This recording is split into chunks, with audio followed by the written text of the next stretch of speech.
ndinoswera vazukuru ndichiona kuti nyaya dziri kufamba sei ndichikuonerai imi manje ndinayo nyaya ndauya nayo yandoda kuti ndinge ndinokuzivisai kuti zviri kuitika handiti. So chiteerera kana wanga usati wasubscribe paSaint TV pachannel yenyu, channel yamunofarira, muna the only Zimbabwean uncle. Chisubscribe, turn on your notification bell so that whenever we upload a video you will be notified. Ndichitoti zviri kudi kwese kwamuri vazukuru vasekuru Saint handiti. So inzwaika vazukuru.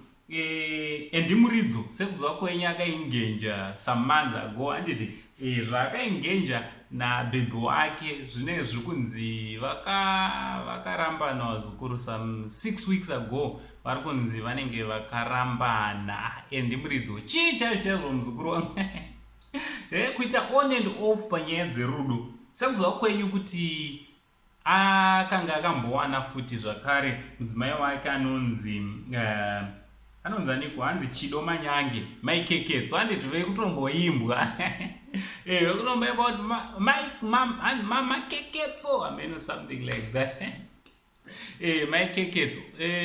So zvakuitika ndezvekuti uyu ex wake vachangobva uyu wekuingenja uyu asina kumbozobobvira apinda mumba ari kunzi akaenda kunoataka Maikeketso handiti.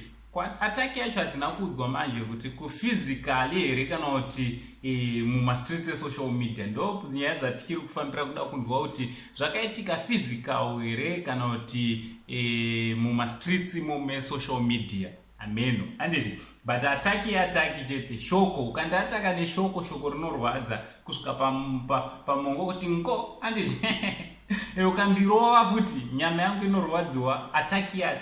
So ameno vazukuru kuti munozviona sei kuti Maikeketso akatiramba naye Ndimuridzo. Uyu ex wachona achangobva mai manje uyu hanzi Kundai Mukuu. Vakumarana vari vega idzo endi dzakutotsvaga umwe, akutofunga umwe. Imi madzimai vai muchinetsana. So ameno munozvionawo sei vazukuru naEndimuridzo nemadzimai ake akuchinetsana asisisinei kana navo. Ameno.